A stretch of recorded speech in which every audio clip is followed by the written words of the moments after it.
mulai saja ya. Jadi hari ini kita akan diskusi tentang Mikrotik API ya. Jadi meeting ini adalah hasil dari meeting yang lalu, 2 minggu yang lalu, bahwa hasil voting terbanyak adalah mayoritas voters memilih topik Mikrotik API ya. Jadi karena banyak yang memilih Mikrotik API, maka topik kali ini adalah membahas Mikrotik API. Oke, kita lanjut saja. Agenda kita introduction, kemudian kita bahas API, kemudian kita bahas Mikrotik API, sedikit demo, kemudian QA. Tentang GLC, kita adalah sebuah perusahaan di Indonesia, basisnya di Bandung. Area kita di IT dan training, IT consulting dan training. Kita adalah Mikrotik Certified Training Partner, Certified Consultant juga, dan distributor. Ya. Sebenarnya bukan hanya Mikrotik juga, tetapi kita juga support untuk Ubiquity ya. Kita juga Certified partner untuk Ubiquity dan konsultan Ubiquity juga ya. GLC itu adalah Garda Lintas Cakrawala. Tentang GLC webinar sendiri, kita sudah lakukan webinar ini mungkin start mulai 6 tahun yang lalu, mulai dari 1 Januari 2010. Itu adalah webinar pertama kita ya. Dan topiknya itu adalah Solaris Operating System ya. Jadi kita buat webinar itu adalah sebuah sharing event dengan topik yang bermacam-macam ya. Ada Linux, ada networking, wireless, database programming, macam-macam. Ya, regular schedule-nya kita usahakan setiap 2 minggu. Irregular schedule ya tergantung kebutuhannya. Untuk cek schedule ada di www.glcnetworks.com/main/schedule ya. Nah, kalau Anda sendiri punya topik ya, Anda juga bisa jadi presenter. Tidak harus menjadi expert ya, karena ini adalah forum untuk knowledge sharing, experience ya, sharing knowledge, sharing experience dan informasi ya. Oke. Nama saya sendiri adalah Ahmad Mardiansyah, saya basisnya di Bandung, menggunakan Linux sejak tahun 99 dan menggunakan Mikrotik sejak tahun 2007 ya. Saya adalah certified trainer untuk MTCNA, RE, WE, UME, INE, dan TCE. Mikrotik certified konsultan juga, dan sebelumnya pernah kerja di telco, sysadmin, programmer, pengajar juga. Untuk personal website lihat di ahmadjournal.com dan professional profile ada di linkedin.com.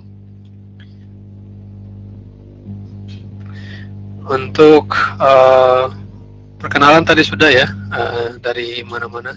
Ini saya lihat dari Jakarta, dari Bandung ya, dari Jawa Timur juga ada ya. Selamat datang. Kemudian bagi yang baru kenal dengan Mikrotik, oh ya sebelumnya ada yang baru kenal dengan Mikrotik ya, bagi yang baru datang ini. Lihat di sini ada 5 orang ya yang online. Ini kalian sudah kenal Mikrotik semua ya. Oke, baik ya. Jadi kita akan tidak terlalu banyak membahas tentang apa itu Mikrotik ya, karena sudah pada kenal semua. Kalau Anda belum, ya tinggal ketik di sini belum, nanti kita akan jelaskan ya Mikrotik itu apa bagi yang baru ya, yang baru kenal. Oke, Mikrotik itu sebuah perusahaan dari Latvia dan produknya udah nyebar kemana-mana, di mana produknya itu utamanya adalah produk yang terkait dengan networking. Jadi mereka produksi router, produksi switch, produksi access point, ya, produk hardware-nya namanya router board. Mengenai infonya sendiri bisa lihat di mikrotik.com ya, itu dokumentasinya free. Dan untuk training mereka juga sediakan level-level training, misalkan dari MTCNA, kemudian level berikutnya NA itu artinya Mikrotik Certified Network Associates, kemudian selanjutnya ini RE ya, Routing Engineer, wireless, traffic control, user manager, dan internet networking.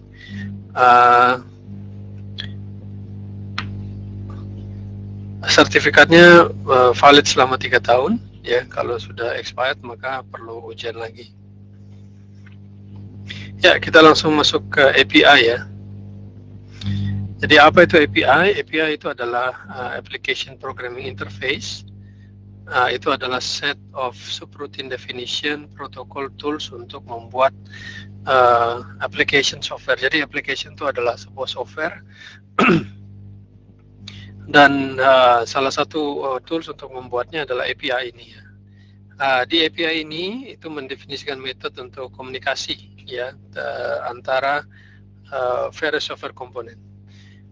Intinya API itu adalah sebuah feature yang membolehkan antar mesin atau antar software berkomunikasi ya. Nah, implementasinya itu macam-macam. Ada yang web based menggunakan HTTP, misalkan web, SOAP, kemudian XML, kemudian REST, macam-macam sekali ya. Intinya sih metodenya tadi ya, REST dan segala macam. Intinya mereka tetap menggunakan protokol, dan protokol yang banyak sekali dipakai kalau kita pakai web base itu HTTP.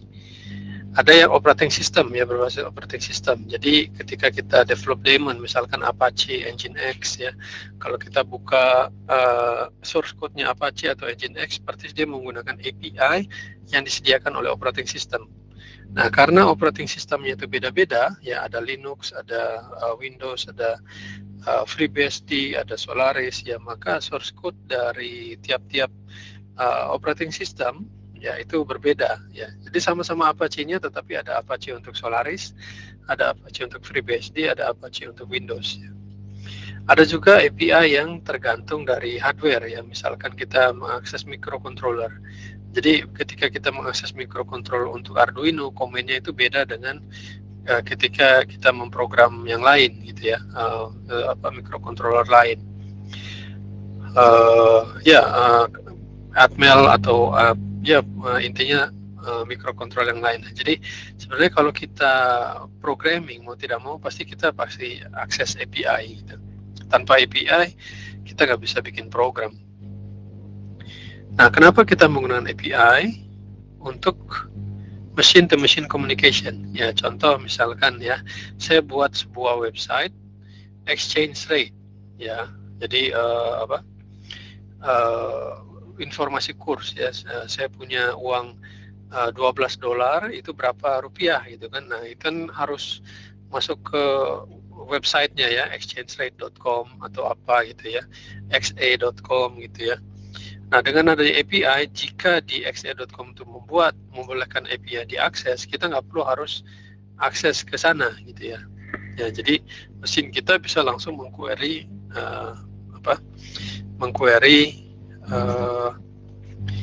service yang ada di sana ya. Untuk selanjutnya misalkan provisioning ya, kita mau buat user baru ya, kita nggak harus akses ke sana ya. Nah, lewat API ini ya, single sign on ya. Untuk automation misalkan Facebook login ya, sekarang kan lagi rame itu ya. Kalau nggak ada API-nya, kalau Facebook nggak buka API-nya ya kita nggak bisa login pakai Facebook. Misalkan Twitter login ya, jadi kalau Twitter kan sebuah aplikasi, nah aplikasi Twitter tuh punya API ya. Nah, kalau dia nggak buka API-nya, kita nggak bisa pakai ya, kita nggak bisa login dengan API ya. Ya, tujuan dari API yang lain tuh misalkan develop advanced services, misalkan Uber, Gojek ya. Mereka sangat-sangat banyak menggunakan Google Maps API ya. Walaupun sekarang sudah bukan pakai Google Maps lagi ya. Ya kalau nggak salah dulu sih pasti pakai Google Maps gitu. Ya kalau Google itu nggak buka API-nya, nggak ada itu service ya. Jadi kita mau berangkat dari sini ke sana gitu ya, dan service Google contoh misalkan menghitung jarak terpendek dari 2 titik kan gitu, itu adalah salah satu service yang ditawarkan Google. Jadi kalau Google nggak punya API, wah nggak bakalan ada service yang baru. Ya, alasan lain tentang API misalnya security ya, limitasi access rights. ya. Kan ada admin, ada user. Gimana kalau kita mau bikin user yang ada di tengah-tengah? Nah, mendingan kita bikin sebuah API. Oh, kalau gitu kita harus programming lagi dong. Iya, nggak apa-apa ya. Nah, jadi ada banyak lagi alasan lain kenapa kita pakai API. Ya. Nah, sekarang Mikrotik API ya. Mikrotik API sendiri itu sudah ada sejak versi 3. Ya, jadi tahun 2007 waktu saya pakai Mikrotik itu sudah ada API-nya sana. Cuman saya nggak ngerti-ngerti amat tuh ini API buat apa sih gitu. Intinya sudah ada di sana ya. Nah, dia runningnya di port TCP port 8728 atau TCP port 8727 ini untuk HTTPS. Jadi apapun kalau kita pakai HTTPS, maka kita harus generate sertifikat di sana ya, dan pastikan sertifikatnya itu sudah apa sih namanya, sudah diautorisasi oleh pihak ketiga gitu ya, misalkan Taute atau VeriSign atau lain-lain gitu ya, atau yang sekarang terbaru kan pakai Let's Encrypt itu ya, maka Anda bisa pakai API-nya. Nah, secara default API service ini dimatikan ya. Jadi API dan API SSL ini dimatikan. Dan API ini itu diperuntukkan untuk mesin ya, bukan untuk human. Jadi seperti gambar di bawah ini ya. Kalau kita menggunakan tanpa API, kita dari user itu akan langsung connect ke Mikrotiknya, ya, ngetik-ngetik komen di sana segala macam ya. Nah, dengan API kita harus sediakan ada mesin di tengah-tengah, istilahnya itu middle ya, mediation server. Nah, nanti kita ngomong ke mediation server ini, dari mediation server kita ke perangkatnya langsung. Oke. Nah, kenapa menggunakan Mikrotik API? Pertama, alasannya security ya. Ya, kita lebih fine grain security ya. Tadi kalau kita langsung kasih user di Mikrotik gitu kan, ini usernya nih, dia loginnya pakai apa? Oh, pakai Winbox atau pakai website ya. Nah, itu kan menunya banyak sekali. Ya, menunya dia tahu kan, misalnya menunya kok ini banyak sekali, kan dia bingung kan, dan juga bisa jadi itu tidak aman ya. Dengan adanya API kita bisa sangat custom lagi, user tuh boleh mengakses mana aja ya. Alasan lain misalkan untuk provisioning ya, untuk add, delete, update user ya, terus untuk monitoring ya, untuk customize akses untuk user ya tadi. Nah, usernya kalau user itu kan secara default grupnya 3 ya kalau di Mikrotik, misalkan read, full, terus write ya. Nah, kalau kita mau bikin custom bagaimana? Kalau saya bikin cuman user ini hanya bisa melihat menu-menu ini saja, kan nggak bisa ya. Menunya pasti sudah fix itu, dan itu banyak sekali. Misalnya kita nggak pingin user tuh melihat punya akses atau lihat-lihat ke menu MPLS ya kan nggak bisa kalau kita langsung login ke Mikrotik. Jadi kita bikin API ya, tentu saja dengan bikin API ini, bikin mediation server di tengah, itu artinya kita tambah kerja lebih ya tapi nggak apa-apa, asal ya tergantung benefit yang kita dapatkan ya. Alasan lain kita pakai Mikrotik API itu kita ingin develop service yang baru. Misalkan kita login hotspot dengan Facebook, dengan single sign on ya. Terus kemudian kita ini sudah punya billing system ya. Billing system udah jalan, kita udah punya username password di sana, nah kita tinggal pakai. Nah, itu kita harus pakai API mau tidak mau ya. Untuk monitoring, self service ya, dan lain-lain. Nah, kenapa kita pakai API? Kenapa nggak pakai SSH atau yang lain? Ya, itu bisa juga. Karena API itu lebih rigid, lebih kaku dan konsisten ya, jadi lebih cocok untuk mesin. Jadi nggak seperti SSH ya. SSH itu lebih ke human ya, meskipun dia pakai CLI ya. Nah, untuk mengakses API bagaimana? Nah, Anda harus mengerti programming ya, misalkan PHP ya. Anda harus sediakan middle server ya. istilahnya itu mediation server yang connect ke Mikrotik device. Jadi kita kalau sudah pakai API, kita nggak boleh langsung connect ke Mikrotik. Nah itu secure-nya tuh di situ ya. Nah pastikan tidak ada firewall yang blocking Mikrotik API. Jadi sebelumnya tadi kita udah tahu bahwa Mikrotik API itu running di port 8728 dan 8729. Nah pastikan portnya itu tidak diblok oleh firewall ya. Terus service harus deactivate seperti gambar di kiri bawah ini, dan pastikan user itu punya API privilege ya seperti gambar kanan ini. Ya jadi ada tulisan API ya, API itu. Nah, itu harus ditik gitu, pastikan itu nyala. Jadi nanti si mediation server akan mengakses Mikrotik dengan privilege ini ya. Nah, tips supaya untuk security, allow specific IP address yang bisa mengakses Mikrotik. Jadi supaya tidak di brute force ya, ya kita bisa definisikan bahwa API di Mikrotik ini hanya bisa diakses dari IP address tertentu saja. Nah itu bisa kita lakukan. Oke, langsung kita demo aja. Jadi untuk menggunakan Mikrotik API dalam contoh ini kita menggunakan PHP ya, PHP Programming Language.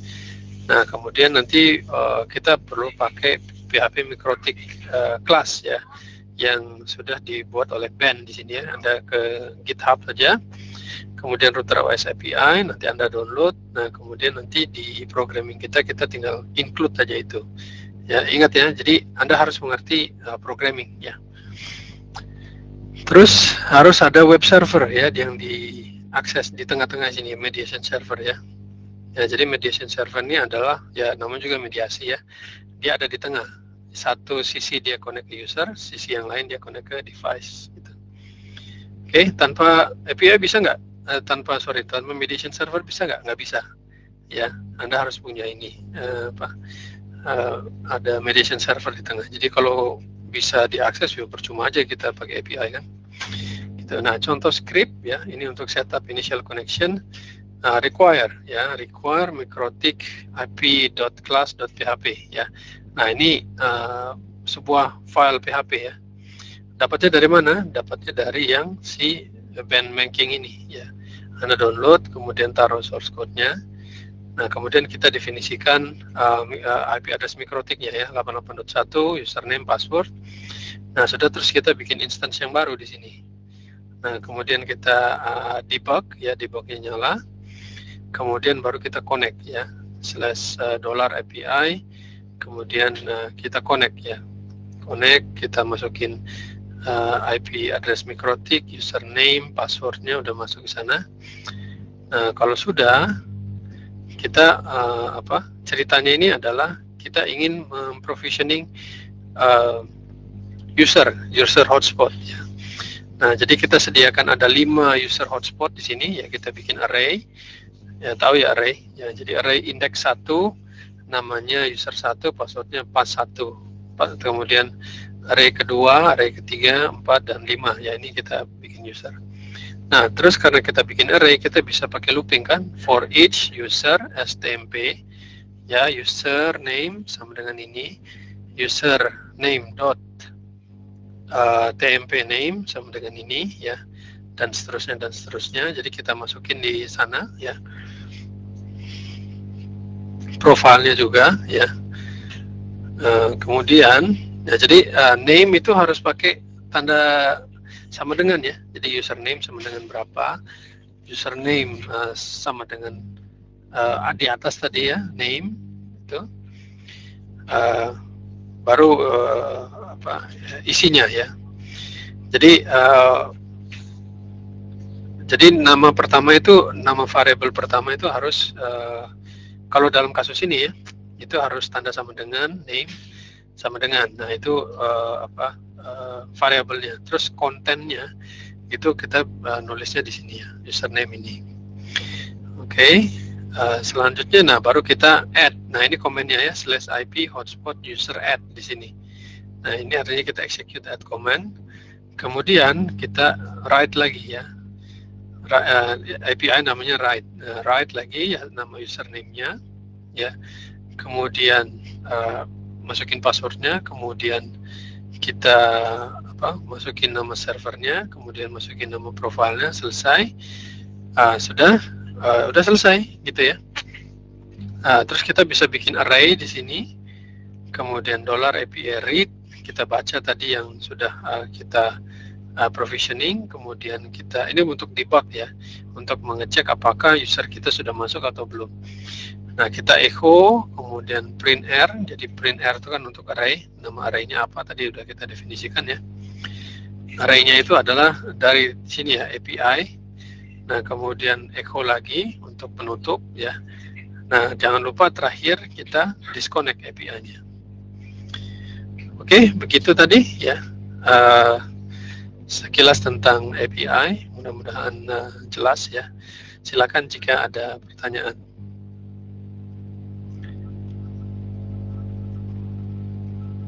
Oke,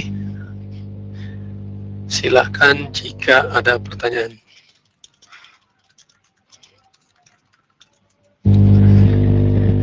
Halo, bagaimana ini? Sudah jelas belum?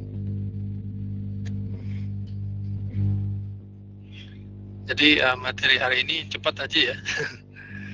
Ya karena emang nggak banyak ya. Silakan jika ada pertanyaan. Kalau tidak ada, kita cukupkan saja. Nanti jangan lupa. Oh ya, di sini ada yang nanya. Saya mau tanya, apakah bahasa pemrograman bisa apa aja? Oh ya, apa saja. Ya, ada C, ada Perl, ada PHP, ada Java, ada macam-macam ya. Oke. Terus ini ada pertanyaan lagi dari Agung Tri from Bandung. Connect ke middleware dan mikrotik device secara fisik terkoneksi. Ya tentu. Jadi Anda connect ke, jadi user, mediation server dan mikrotik itu tidak harus satu network. Ya, bisa jadi satu ada di Jakarta, mediation servernya ada di Bandung, dan mikrotiknya itu ada di Surabaya, bisa aja. Ya, jadi yang jelas mereka harus bisa saling connect gitu ya. Connect-nya lewat mana? Bisa lewat fiber optik, bisa lewat wireless, bisa lewat macam-macam. Gitu. Oke, menjawab ya. Yang jelas mereka harus terkoneksi ya. Biasanya user itu yang terhubung dengan internet. Nanti dari internet mereka akses sebuah website. Jadi yang kita akses itu adalah mediation servernya. Ya, kita nggak pernah akses langsung ke mikrotik websitenya, itu nggak pernah. Ya, dan nggak boleh ya kan. Kalau kita boleh akses kan bahaya nanti. Makanya dari itu kita buat mediation servernya gitu. Oke, ada lagi? Ya, menjawab pertanyaan ya. Silakan kalau ada yang mau ditanyakan.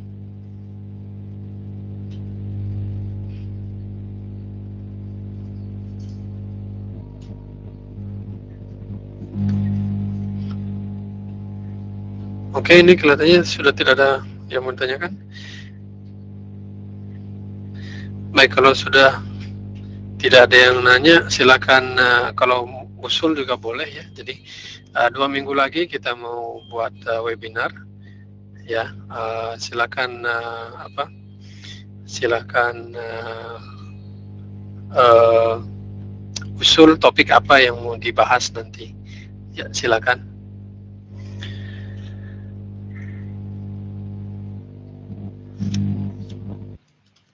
Boleh usul topik yang akan dibahas nanti. Ya, 2 minggu lagi kita akan buat webinar. Oke, silakan.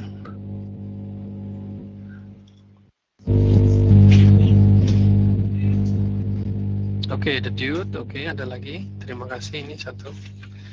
Ya, kalau yang voting cuma satu ya kita akan bahas the dude ya. Oke, silakan. Ada lagi yang mau usul? Makasih banyak Mas sudah bahas udah ngasih usulan topik. Ada lagi yang mau bahas yang lain? Oh ya, nanti juga ada feedback ya. Feedback untuk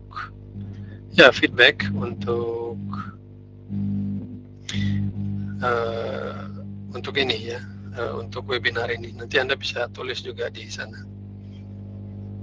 Tulis usulan topik itu di sana. Oke, ini dari kelihatannya ini sudah diam-diam aja, ini nggak ada yang mau tanyakan lagi.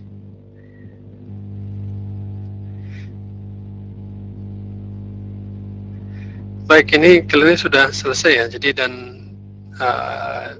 dari topik ini cuma satu orang saja yang mengusulkan topik minggu depan. Oh, sorry, bukan minggu depan ya, 2 minggu lagi.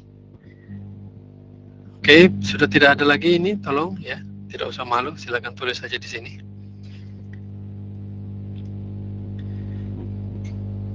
Oke, saya akan tunggu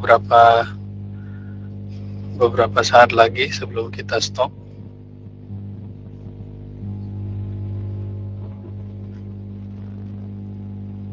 Oke, sambil saya ngerjain yang lain di sini ya.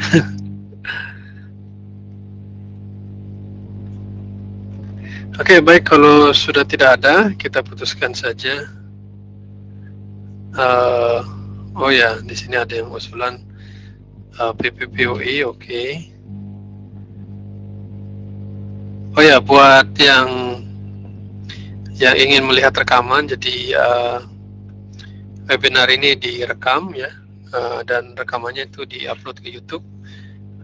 Dan untuk yang ingin mengakses itu ada di sana ya, di bit.ly/bit.ly/webinar-glc ya, buat yang ketinggalan. Oke, baik, segitu saja. Kita akan pertimbangkan lagi ini usulannya, The DUT dan PPPOA. Terima kasih banyak atas kehadirannya. Mudah-mudahan webinar kali ini berguna bagi teman-teman sekalian. Sampai jumpa lagi, kita akan ketemu tahun depan ya. 2 minggu dari sekarang seperti biasa, hari Kamis ya, hari Kamis. Okay. Ya, oh ini ada yang mau tanya lagi nih, siapa ini? Hadi Suprapto dari Bojonegoro ingin topik meta router. Oke ya, berarti ada 3 usulan ya, ada DUT, PPPoE, dan meta router. Oke, kalau masing-masing begini kita akan bahas yang pertama mengusulkan saja ya. Jadi kelihatannya minggu depan, 2 minggu lagi kita pakai ada DUT saja ya, kita akan bahas. Baik, begitu aja. Terima kasih banyak waktunya. Kita akan ketemu lagi tahun depan. Yang mudah-mudahan material hari ini berguna bagi teman-teman sekalian. Ya, saya ucapkan selamat tahun baru. Assalamualaikum warahmatullahi wabarakatuh. Selamat malam buat semua.